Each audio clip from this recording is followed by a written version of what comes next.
Hello guys, so I will be sharing with you another mini series about my home every Sunday here at HK. So ngayon, ito na ang aking off day.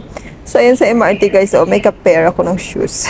So twinning, just kidding. So ito yung MRT papuntang church. So I called my church as my home every Sunday. So ito yung papunta guys. It's located at TST sa Club 1. So ito yung madadaanan nyo dito guys. Ito yung MRT doon sa TST.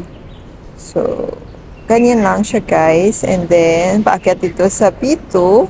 Kaya ka ng escalator. At paglabas mo dito sa escalator ay makikita mo yung tawag yan, Shangri-La Hotel. So, pero hindi tayo pupunta doon guys.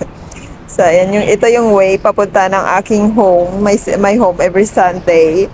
So, ayan guys, mag-take off mask muna tayo para makita yung ating lipstick. Just kidding. So, this is my favorite lipstick actually now. The shades, kasi sabi ni tita, nasa Pinas ako, ito yung magandang shades sa akin. So, tingnan natin, maganda ba talaga? Pero I feel like maganda. So, I like dark color actually. Kasi kapag light, mukha tayong patay. Ganun yun. So, ito na yung, malapit ako sa church. Ito yung papasok, guys. So, siya sa Moody Road siya, located. Tapos, papasok ka dito. So, ayan lang, guys. Papasok ko yan maganda kasi maganda tong place na to. Then, yun lang.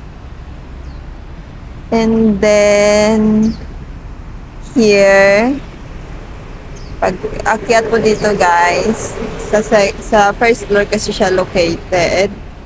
So, aakyat pa tayo ng isang escalator. Tapos, ayan, yung Club 1. So, ground floor, first floor. So, sa first floor siya nakikita. So, ito yung aking home every Sunday guys. So the Grace Revival Church. So dito ako nagchi-church guys. So hindi ko na i-share sa inyo kasi naputol ko tong itong message ni Pastor Ay. So hindi siya buo kaya hindi ko na siya ipaparinig sa inyo. Sorry naman. So next time I will be sharing. So ayan na guys, tapos na yung service. So syempre may gathering kami nito after. So, ayan, si ate. Hello. Hello to kay ate. So, hello daw sa vlog, sabi niya dyan. Sabi ko, nagbablog ako. Magbablog ako ng ministeryo ko. So, ayun guys. So, after church, so gagala na kami nito after church. Pero dahil may gathering, so kakain muna kami. So, thank you sa nagluto. God bless you sa mga God bless your hands sa mga nagluto at bumili din. So, ayun guys. So, tapos ng aming church. So, pupunta kami doon sa location. Dito kasi, after pag may gathering kami, may kasi may church office. So, pupunta kami doon sa church office. So, ito yung madadaanan guys. So, parang for renovation yata itong nadaanan namin. Kasi nakaraan hindi naman for renovation. Kaya siya may mga kahoy-kahoy. May mga kawayan guys.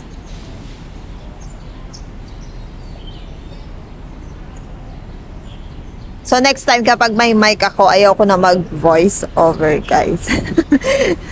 So kasi parang nagsasalita ako na parang lang, buang lang. Ganon. Ganon.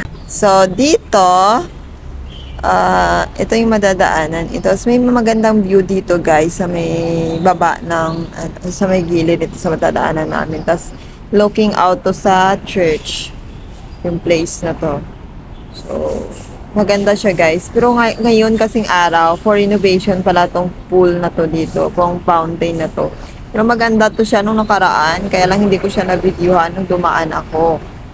So, dito, ngayon ko lang siya ipapakita sa inyo. Ayan siya guys. So, yan yung place na yan. Ayan. Pero maganda mag-take picture dyan. Ayan. Kaya lang for renovation siya today. Yun sina ate. Nauna sila sa amin. Sa akin pala. So, pupunta kami dito. Tapos, tatawid ka dito, guys. Ayan. Diba? Maganda din yung Hong Kong. Pero, huwag nyo nang hanapin yung ano. Ito na kami sa office. Huwag nyo nang hanapin ang Singapore. Kasi, mas maganda talaga yung Singapore. So, yun lang. Sa office, mag-prepare kami ng table. So, yan yung look up view dyan, guys. Ayun yung dinaanan namin yan. So, diba? Maganda. Maganda yung view dyan. So, sa office window ko yan, videohan. Office window ng church. Yan, yung lookout view. Maganda, diba? Super ganda. So, ito naman yung food namin, guys. May pansit. Tapos, itong kalabasa na may sitaw. Masarap siya, guys. And then, rice. And then, paksiw. So, ayan naman yung kalabasa at sitaw na masarap yun siya, guys. So, ayan yung aming bonding with my JRC family, guys, sa Connect group. So that's all, guys. My second home, my home every Sunday, guys. Thank you for watching, guys. Please don't forget to like, comment, and share if nagustuhan nyo itong video. God bless you and take care always.